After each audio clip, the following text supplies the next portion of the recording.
Welcome back to another episode of Knicks Morning Coffee. I am Joe Cool with my partner, Mr. King. Yep. You know what I mean? I would say on this nice day, but the day is acting kind of weird. Like this last playoff series, man. It's over. It's a You know what I wrap. mean? It's It's a a wrap. wrap. That was it. Listen, I'm going to just start off by saying this is what I was shooting for anyway. I said Eastern Conference Finals. I just didn't know we was going to play the Pacers. Nah, You know what I we can't. mean? Yeah, but we can't go out like that because, Eastern Conference Finals was the goal, other than trying to get to the championship. But because it was the Pacers, Mm, there's to me, there's no silver lining. We can't look at it as just Eastern Conference Finals anymore mm. because it was against the Pacers. If it had been against Boston or Cleveland, and we went out in 6 or 7 games, I don't think nobody would argue with it. But Mm. the Pacers just wasn't supposed to beat us. Yeah, but it's crazy that this was like the same outcome 25 years ago when we got here. Yeah. Same team, same way, game six. And When times when we had these talks where we say the NBA is written, you know what I mean? Like it goes either way. Like they tamper with the games. Last game, I felt like that wasn't the case. I felt like they ain't called nothing on us that was like, oh, how did they do that? It was just the fact that like you would have thought the Knicks would have been in the finals. Like that would have made the most money, or even at least a game seven, like it was last year. Well, that's why people can't say that it was tampered because obviously a New York finals sounds way better than Indiana finals, worldwide, so far Mm, as making money and exposure. mm, But, uh, you know, just like in 2013, Indiana was not supposed to beat us with Melo. mm, And some say it came down to that block shot on Hibbert mm, with Melo, but the game shouldn't even have been that with the mm. team that we had. So I guess that was our destiny. Maybe it's Indiana, we can't beat them. I don't know. Yeah, nah. I think I mean there was a lot of takeaways, and the two times we did playing back to back, it seemed like we ran into the same issues we did last year. You know what I mean? And we'll get to it. Speaking about like the coaching and the play style, and it seems like not even only with the Knicks, what get you to the playoffs is like you veer from that. You know what I mean? Like the little things that you do, it seems like players or coaching staff, they go away from it. Or they don't put enough of it there. Um, we can start with Mitch's performance. But that was like a highlight of Yeah. that series. Like I always praise Mitch, whether it's in the group chat on the show, both of us actually, about what he probably can do, capable of doing, but he's always getting hurt. But the fact that he shows that defensive like movement and Mm-hmm. you know what I mean, willing to score and all type of stuff. Yeah. That he shows lights of it, even though it's not in the game plan. Nah, Like, Mitch showed up. Like Mitch, he made it clear he knew what he was doing out there. right. He knew what to expect. He wasn't a one man show on defense, but he was out there. He came the ball out, and Mm. we got to tip our hand to that man. You Yeah, know, like the defensive slides, like them game winners, even though they show OG and I know we talked about this last show, but they show OG and what's his name, Mikal, getting that last block. But if he don't slide his feet and stay with his man all the way until that hmm point, yeah, it could have went a different way. yep, You know what I mean? And last game, like sometimes I feel like you got to feed the big man. yeah, You know what I mean? They throw the alley oop, he's there to get the ball, just throw it to him. We're not saying give it to him in the post. We're not saying let him do what he want. At times where I think maybe they should let him. You know what I mean? As coaches, you should see what you have and throw that in the game plan for that. Look, that's a Mitch. Mitch is a weapon. I mean, Mm, Mitch on the pick and roll. That's supposed to be in your game plan. mm, Like that's supposed to be part of your offense. Him in the pick and roll, and you run it anyway. You just don't run it for him, mm. like the way when he came in the league the first couple of years. But that's an asset to your offensive repertoire if you running Mitch in the pick and roll. Not to mention he can go over the top Mm. of most of the other centers that's even rolling back with him. That's 10 to 15 free points that you don't got to work hard for because Yep. not only that, he been hurt all year. They didn't game plan for that. You know what I mean? Speaking of things they didn't game plan, another good highlight, I mean, as Knicks fans, is Shamit. Yeah. You know what I mean? Like his shooting ability is showing, and within Tibbs' system, for Tibbs or the team, the defense shine too. Like we knew when we got him, we didn't get him for defense. You And know but what I he's not a mean? bad defender. He's not, but they didn't say nothing in the scouting report. Yeah. If you were somebody like me that really didn't know him like that, Mm-hmm. It was nothing about defense that was on the radar. It was all about his shooting, Yeah. which brings me to that first point of there should have been plays picked like screens set for him just to shoot. I've been saying that since we got him. It was like a slap in the face for him to come in that last minute of the game and hit 3 in a row. Yeah, I've been saying that. Easy though. Yeah, Not know he but got to even when he dribble came around in, and go do it. he came in and it was early second quarter, Mm-hmm. and that was the difference. And I think we said this last week. That was the difference between us and what Detroit was doing, what Boston was doing, and then also what Indiana was doing. Is that when they bring in their shooter, they're not bringing him in to spell somebody. They're not bringing him in to be a role player. They're bringing him in to do exactly what he do is shoot. So we're not even trying to push the envelope. And come on, that had to be something that had to be talked about. And I thought we got it the last game when he came and hit some big threes. Now, granted, those wasn't plays for him. Those were just a couple of guys looking for him on a broken play. But I thought maybe we learned our lesson. And you're going to bring this guy in there, and you don't bring him off a weak side screen. We always setting the screen for the guy with the ball. Set the screen for the weak side. Let him come across and get a clean, open look. I mean, that's an old basketball play. And I can't put that all on Tibbs. Come on, players, y'all know. Y'all know. And that's one of the debates I want to have. Like you were saying that can't put that all on Tibbs, but if it's not in your routine to do that, then why would you? They all call themselves a student of the game.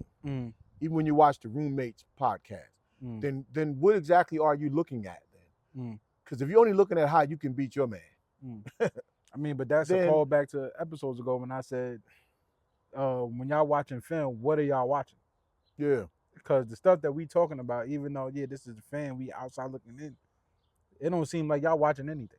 See, if that's the case. What made Magic and Isaiah and John Stockton and Jason Kidd, Steve Nash, what made them great was that it's like a chess move. They see 2 and 3 plays ahead. They already know if I go right, these 3 things are going to happen. See, so we're not doing that. I'm not even taking that from Brunson because that's not really who he is, but you got to know every time you make 3 moves. Okay, that's Brunson's thing. He makes 3 moves. When you make them 3 moves, especially the 1 or 2 that you always go, you should already know what's happening on the backside, what's happening to the left of you, and then even if something's behind you, what's going on behind you. So you already know who's going to be open. It's just a matter of do you want to throw it? And then if you do know who's going to be open, why aren't you manipulating the play to make sure they're open? Because that's what they was doing to us. One time Turner got a wide open 3. It was almost like funny that, like a cartoon, that the Knicks tucked right into that drive, and he just stood there and shot it like it wasn't nothing. So I would like to have seen us do a little bit more of that, just to show that we talked earlier about go with what got you there. But you got to go with what got you there and then make the adjustment.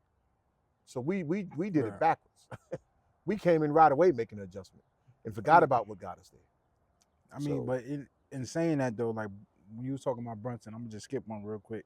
It's like people's complaining is like Brunson's holding the ball too long. It's that mellow effect, which it is. But I don't think that's what got him to that point.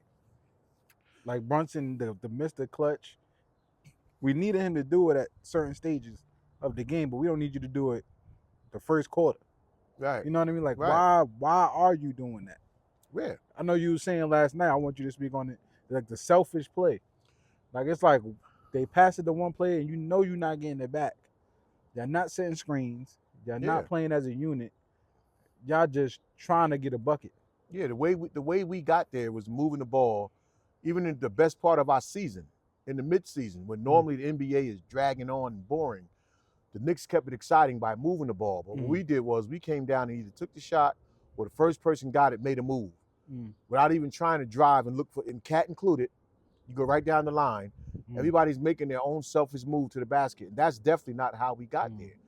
But when you speak on the mellow effect, what's going to kill Brunson, and I said this last night too, now he's young and he's still who he is. So we ain't throwing in the towel. But what made the city fall in love with Marbury, the same thing that made them fall in love with Melo will happen to Jalen Brunson if them shots aren't falling. Mm. See, Marbury, you can forget everything else he was doing. He was beloved because his jumpers was falling and his drives to the basket. All his chippies was going in. Same thing with Melo. His threes was falling, and then his post-ups, drives, ISO that got on everybody's nerves, but it was dropping. When them things start staying short at the rim, people fall out of love with you. Now we can't tolerate you holding the ball. And this is how Brunson is going to be.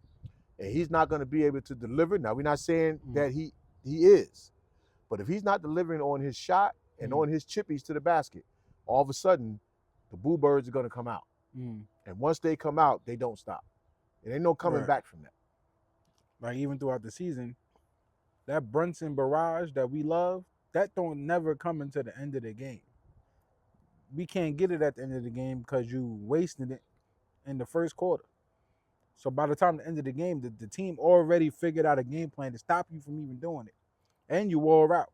Well, remember, with that, though, everybody else is just standing around. So it's not just you're holding the ball. Now, all of a sudden, we don't have any more movement. Because guys, I guess they're starting to figure out we're not going to get the ball. So OG and Mikel and Bridges, they were known for constant cutting. And then getting those easy layups under the basket. We're not even getting those anymore. So we're like missing it. Well, you can't put it all on Brunson. I know for somebody say, well, we made it to the Eastern Conference Finals. If you were satisfied with that, that's cool. But this was definitely a series that we should have gotten to the finals. We built this team to beat Boston. And we beat Boston. You can't tell me that Indiana was supposed to beat us. I don't care how good they are. It was not supposed to beat us in a 7-game series. Yeah, and then the other big talk is Towns' defense, right? And I just want to say this, like, yeah, the defense is annoying. But when your game plan don't run to give the big man the ball, and he ain't even begging for it, it's like y'all not even looking his way, and he's out to play, like you said. I don't really care about the defense. You know what I mean? It would have made up for it on the other end. Now he's forcing layups. He's throwing up 3 points, which that's his game for right now, but that makes the game more complicated. I don't know if you want to, because the defense, he's just not stepping up on the pick and roll, but Brunson's not switching. He's switching too soon. Yeah, and there was no communication whenever and they picked on us too, because whenever it was Brunson and Towns in the pick and roll, it was like they both going to the same. It was like no talking, no communication, nothing. No. But Brunson wasn't even trying to make sure his man recovered before he left. Like, he wasn't even trying to show. He was just boom, and then he's leaving. And then Towns is nowhere in the play. So that's one of Towns' defensive faults. And then the other one, the only game that Towns was stepping up at the pick and roll to meet the guy at the point of attack was the game that we beat them at the Garden the other night, because he was involved in the whole game. Yeah. So when he felt involved, he was stepping up. But to me, that should have been something where all the coaches on the bench should have been yelling that out to him, reminding him, don't worry about what's behind you. Don't worry about the guy even go around you. You have to step up and stop that ball, because Halliburton was killing us with that. Yeah, man. Like this is what got us here. And then we had Mitch was the extra plus. Mitch caught himself doing the same thing, but when you see how vocal he is on defense, it's not that he's messing up on defense. It's because the rest of them is not doing what they're supposed to do on defense, not making the proper switches. Yeah, he showed up. Not picking up men like when he's going out to step up, nobody's dropping back. Like, there's a couple of things we can point out in the game, but I mean, Towns not that kind of player. Everybody don't play great defense. But I felt like it was good enough, and that was the least of our worries was Towns' defense. Well, yeah. But the same thing you just said, when Knicks fans are through with you, they through with you. Yeah, but we got to be clear. We got to be clear on Towns' defense, though. And to his credit, it's not he's never going to be a one-on-one defender. No. But when he came to us, too, and like in Minnesota, he was getting the weak side blocks, coming over, getting blocks on the ball. Now, my only problem was the pick and roll. You can't say it's something that he never did come up. You see that this is a major part of the other team's offense that they're exploiting us with. So you have an obligation to step up on that pick and roll and let the guys behind you do their job. Let the helper do their job. But you have an obligation to the team. And in that sense, you let the team down. But in no way we saying that Towns is supposed to stop somebody on defense. Yeah. But you can be an active defender and not be a stopper. Right. I mean, like I said, at some point, Tibbs should have put like McBride back in to cut some of that because a lot of that too, like Brunson, you switching way too early. Just fight through the screen. Not to Where mention, where was Shamit and yeah, McBride would fight through the screen before they even try to switch. but not to mention, we felt he brought Brunson back too early that fourth quarter. Yeah, he did. He brought him back It way had too early. something going. You could have waited. Mhm. You could have waited. You know. Sometimes it's making that sacrifice. You know what I mean? Like you know what you're supposed to do, and you know you can probably get 30, or you want to be the guy, but also being the guy is making that smart play. Mm-hmm. You know what I mean? Like people out there probably don't like LeBron James. Like yeah, but LeBron gonna make that smart play. You know what I mean? Like, he gonna look for his shooter in the corner if he can't get it, knowing he can't get it. Yep. So Brunson gotta be mindful of that. And then like what's for next year? Like what do you see happening next year? Like you said, I know you wanted to talk about Tibbs press conference. Well, yeah, because I mean, Tibbs' press conference to me, he made it sound like changes going to be made. Mm. I mean, he was talking about the front office evaluating like they always do. Mm. Something that I've never heard him talk about when he talked about we have assets that we have, with the free agents that are out there with our draft picks and the money that we got. Tibbs never talked about that before. So there's something brewing for him to bring that up. He don't think like that. So he knows something's on the table, and he probably was asked because I'm pretty sure doing some of those road trips with management, sitting down, they probably was asking him what could it be? What are we missing?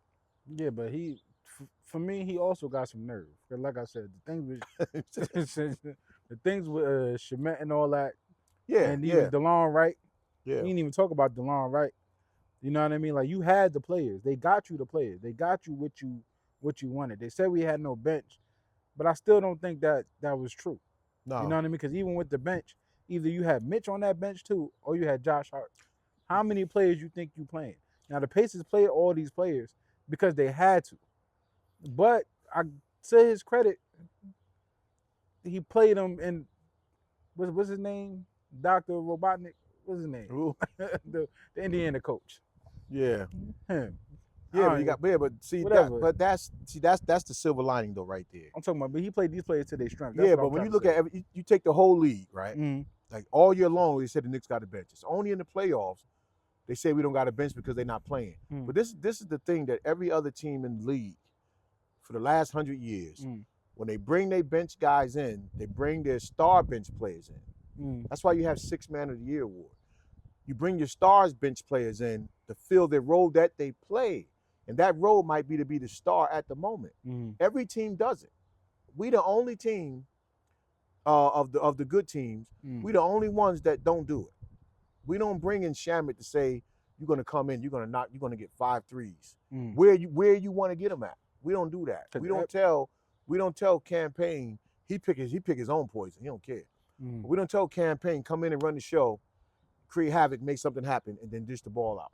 Because that's what he's known to do. We don't tell people that. So that's the difference between us having a bench and somebody else having a. They're using their bench to their strength. If you're not going to use guys to their strength. Because that's what I wanted to, like, let's just say we do get what we want. Say we do get a better bench. Is Tibbs going to play him? No, but that's is Tibbs even going to put in a system right that allows them to flourish in that system. Right. So we go get another guard that does whatever. Don't matter we get who another we get. 2, or we get another defender, or is he gonna put something in place for them to even play that? That's the thing too. It don't matter who we get. There's nobody out there to get on our bench, y'all. Because if they're not coming in as that, it don't matter who you get. Because look what we went out and got over the years. Derrick Rose. It don't matter who you get. And he sat on the bench. If the game is I don't care if you get them and they play the amount of minutes a bench player is supposed to play. It's not the minutes they play. It's how we use them when they're on the floor. Right. That's my problem. It's not. No, you can play them 20 minutes. What's 20 minutes if you're not getting 20 minutes of your type of basketball? That's what I mean by having a bench. Nobody else got a better bench than us. It's that they're using their guys that they got to their strength. That's the only difference I see on a bench. Let guys do what it is. The reason why you went and got them, let them do that when they come in the game. Right. And you let them do it while your starters or your other starting players that's in the game still in the game. Because look at Boston. Their guy, Pritchard, them come in the game. He knows Jason Tatum and Brown could be out there. He know right now this is my show, even though they out there. Same thing with in Detroit series. The guys come in the game. They know, it doesn't matter. This is my show. For these few minutes, this is my game. It's my ball. We don't do that. If we do that, then nobody can F with us. So now my question is, another talk is Giannis Antetokounmpo trade, right? If the Knicks were, and now you know I love him, but let's say we did trade for him. My question would be, this changed the whole dynamic of the team now, because the way he played unorthodox of what Tibbs want the big to play. Yep. So how would that work? Well, Tibbs will probably give him the green light, but you got to me it comes Then down what to him about and Brunson. Well, I don't think he can play with Brunson. You know, they say great players can play with each other, but I don't see that. If he couldn't do it with Damian Lillard, what make you think he gonna come over there and do what he's supposed to do with Brunson? And this is where our imagination can run wild, and we can say what we want, but there's probably no Towns if we get him, right? Either no Towns or no Mitch. I'm pretty sure it's Towns because you're gonna want to start. There's no OG or Mikal, and maybe even no Josh Hart for him. Now you probably get better role players, whether they're on the bench or in the starting lineup now. What do y'all think what do you think we're gonna do with that different from now? We just back in the rebuilding stage. No, there's a difference. There's a difference. I'm not high on Giannis, but if we got Giannis in that same scenario you just talked about, and we still have the shooters, see, Giannis is conditioned to that. He's gonna hit the shooters. You don't got to be in a game plan for But him. then they got to shoot though. Well, no, they'll shoot when they know the ball is coming. So if Giannis will hit the guy when he's driving, because that's what he's been doing his whole career. His selfishness, that's not the type of selfish player that he is. And just like LeBron used to do in his early career, LeBron passed out of necessity because there was no creative move to get to the basket other than running somebody over. I mean, the thing I like about Giannis will do that. But the thing I like about Giannis is he's vocal. He's a vocal leader. You know what I mean? He will argue with his teammates. If I pass you the ball, you better shoot it. Well, that wouldn't be the issue. I'm talking about, but that wouldn't be the issue. I'm talking about, but now in the Tibbs system, I can't even picture with Giannis right now. I couldn't even picture how that would look. I like the team as it is right now. You know what I mean? Some people might say players should have knew better what to do. I'm saying coaching staff should have knew better what to do. You know what I mean? Because I can only tell a player to do so much. You know what I mean? You on that court, I can only tell you to shoot the ball, but so much. But now, what happened to the person not giving up the ball? They're going one-on-one. What happened if we running down court? He's not running. You missing a defensive assignment. We seen it on clips. But that's a with habit. Towns and OG. But that's a habit. Get to your spot. When you see once the ball do go to somebody, and you see that they just gonna go one-on-one, now in your mind, after seeing it for a whole series, I ain't running. That's gonna be in your mind. Run for what? Cut for what? Not getting it. Right? That's gonna stick in your mind. And then by us not advancing the ball, like we were spending too much time of Brunson pounding the ball up the court. You're using 6 or 7 of the 8 seconds to get across the half court. Now you're using another 6 or 7 to set up your shot. And now you're using the other 3 or 4 to make your move. And then they say there's no advancing the ball. And what were they doing? Even on the made basket, taking it out, shoot it up, boom, shot, let's go. We wasn't doing that. And that's what we were doing in the beginning of the season and in the middle of the season. So we should have stuck to our game plan, then make the adjustment. But guys, everybody want to be the hero. This team, I mean, it's hard not to fall in love watching all the stars and former players and looking outside, see the city's on fire because of what we're doing, but everybody can't be. Everybody can't be. And that would have been right for Brunson to grab somebody by the horn, like, look, what the hell are we doing? And y'all lost and it's not even pace of hate. I'm not even gonna say shout out to you, Oral, because you're probably not even gonna make it this far. He talking about I should change it to Paces more than Koffee. That's what he said. But at the end, you shouldn't have lost to them. you shouldn't have. Nah, you shouldn't have lost to them. Like Nah. game one, you could say it was given away. We should have won that one, but y'all fell apart because y'all just can't communicate. I don't know. Listen, game one set a big tone.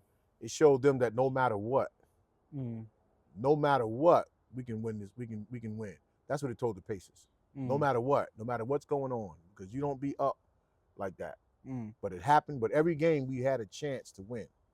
So when you're trading twos for threes, remember I said early in the series, mm, when you're trading twos for threes, but you're missing your twos and they still making their threes, mm, all of a sudden the score gets ballooned up. mm. So it was a good season. And Josh Hart, we didn't even get on you. Listen, I ain't The whole NBA said you coast to coast player, and you did it once, maybe twice the whole series. Yeah, he lost confidence in that move. You know what I mean? Even Yeah. if you don't get fouled or not, y'all gotta try. Yeah. I don't know, because you in the NBA, maybe you feel like I don't gotta do it if they're not calling it. Well, throw the ball at the ref head or something. I don't know. You know what I mean? You gotta try. Y'all gotta stop arguing with the refs. Every time y'all don't get a call, y'all wasting too much time. Especially when against Indiana running back on Yep. y'all too busy arguing or standing around. And you don't think Indiana's in transition. right? And you don't think that was part of the game plan too for Indiana, knowing that the Knicks are going to do that?